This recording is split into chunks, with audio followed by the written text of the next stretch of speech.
Can you believe that the 2 blocks that are hanging up on the wall behind me came from this one block? Well, they did. Last week we talked about the disappearing 4-patch block. Well, this week we're going to talk about this disappearing 9-patch block. It's put together very similarly at the beginning to that disappearing 4-patch. If you remember, the 4-patch block is simply just that, 2 squares of color and 2 squares of background white. And they're just put together into a 4-patch block. And from there I did some rearranging with the pieces and ended up with a really cool block. So this time, we're not going to use a 4-patch block as our base. We're going to use a 9-patch block. It's the same principle. This time, I put fun fabric in the middle and some coordinating fabrics going around. The other element that you need to make sure that you have in your block is a background color. This time, I chose like an off-white as my background because it kind of blends with these shades, these other shades a little better than it's stark white. But we need a background color. So to make this block, it's going to be super easy. I'm going to do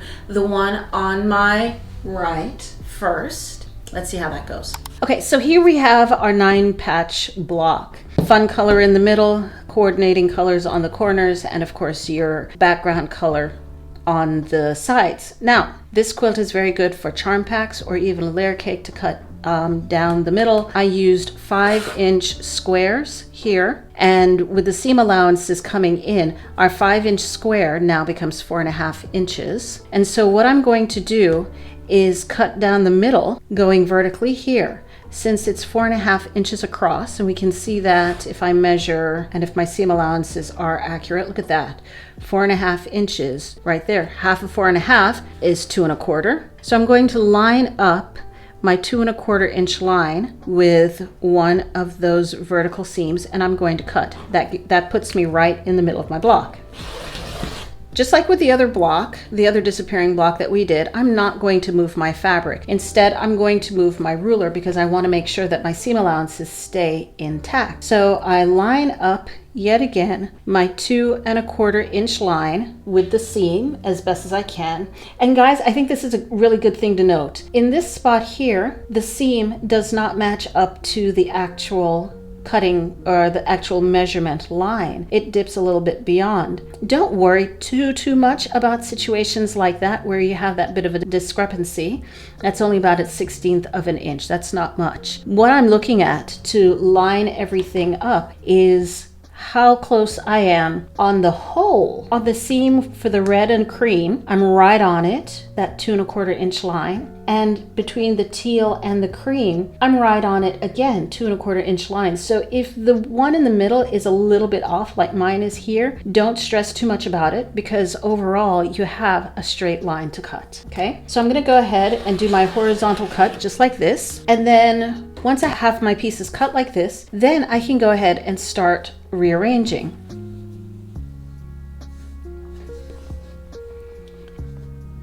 I turned each block, each piece, by 90 degrees. And so my center purple floral that I have is now on the outer edges of all 4 sides. It gives me this nice little plus sign thing happening right here. If I had another one right beside it, then I would start with another plus sign going around. So you can do it like this. Another way you can rearrange this is to turn your fabrics so that your interesting center block in one direction touches in the middle, that direction, and in the other direction it's on the outside. You'll end up getting a secondary pattern with this as you go along. As you build out your quilt, you'll end up with another small square next to this small one here. The pattern builds out, but as you can see right here, this is another way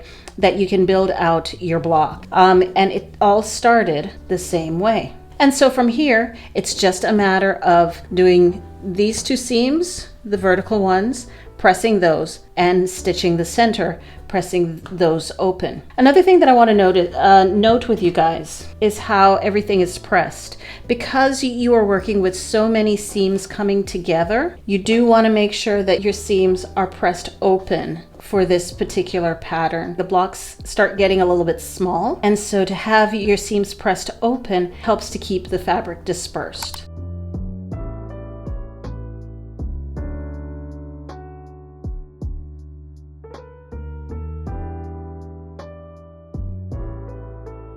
So what I've done here is just started to play with the blocks that I have, the cut blocks that I have, rearrange them how I want. In these four, I have that plus sign going on in the center with my color hitting on the outside corners. I can continue on adding to this. Let's see, I'm gonna take the yellow one.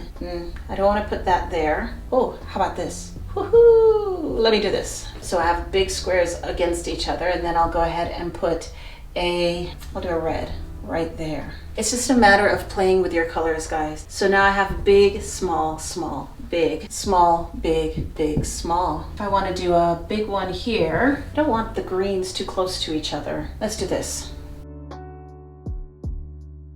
See, here's another plus that's creating.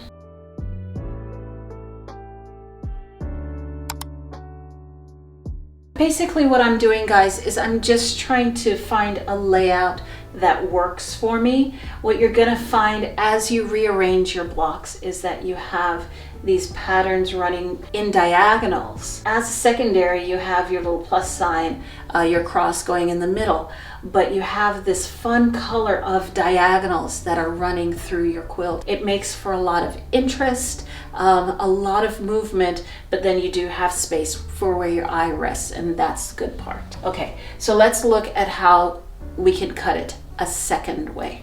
So now we got one way of cutting our disappearing 9 patch. Now I want to show you a little bit more complicated way of cutting it. Honestly though, guys, it goes together just as easily. So the one that I'm looking at now is over my left shoulder. It gives you more of a scrappy look. That's really a very cool thing. If you don't have a whole lot of fabrics, a whole lot of different patterns and colors to work with, this really does give you more of a dazzling look to the eyes so that you have more interest going on in your quilt. So let's look at how we cut this one and talk about how to put it together. So with this one, the second cutting that I'm going to do to make the other block, we start cutting it the same exact way. Remember, it's a 4.5 finished block, so I'm going to measure 2 1/4 inches over to the side seam, do my vertical cut, move my ruler only. So I cut it vertically. Now I'm going to measure 2 1/4 inches, 2 1/4 inches right there,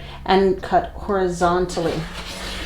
Now, before I start spinning my block, I'm going to rotate my ruler yet again and hit it on the angle. As I'm trying to get it on the angle though, important spots to try and get the ruler to hit right at the point, okay? Right at your corner here, right at your corner here. There are gonna be times when you don't exactly get on the bottom corner on the outside edges, but get as close as you can. These patterns are very forgiving. They look more difficult than they are. They're very forgiving, so don't stress too much. I rotated my ruler 180 degrees, so I'm now going in the other direction.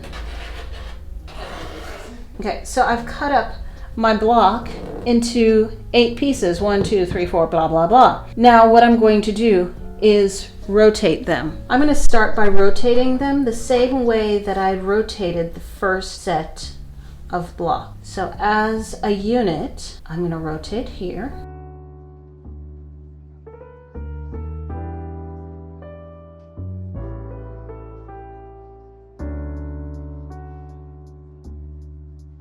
So that again, we have our little plus sign happening in the middle. Isn't that cute? Oh my gosh, oh my goodness. I absolutely love that. Look at how cute that is. All by itself, that's a fun block. There is another option. Take off those side corners and you're left with this. Ooh, I like this. Okay, so if we put the blocks back, oh, I think I want to take that one here and take this one here.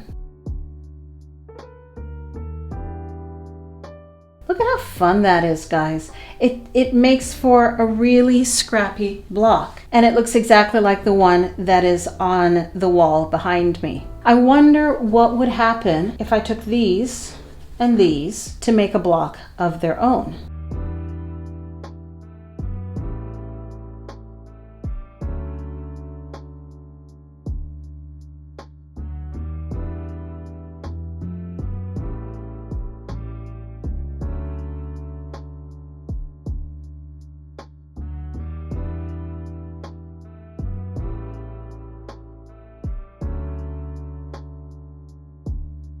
That is beautiful. All of this was made from 2 9-patch blocks that were cut in strategic ways and rearranged. You can play with this all day and see what it'll make. I'm going to put this up on the wall so that we can take a step back and really see what's going on. All right, guys, so I went ahead and tossed the blocks that I was just playing with up on the wall, and this is what it looks like at a distance. I think it is so much fun. There's a lot to see. We can pick out the X going through on all of them, right?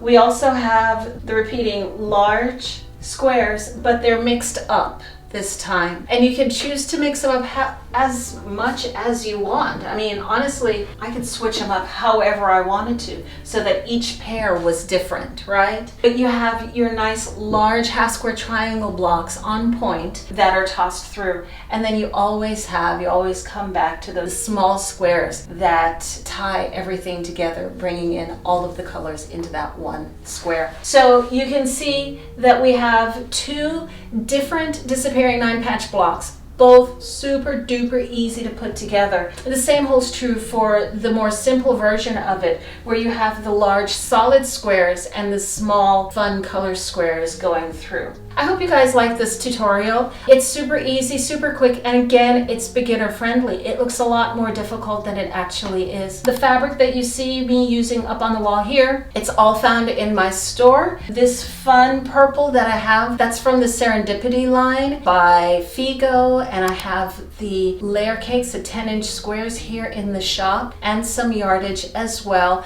This is part of the line, and this yellow is part of the line.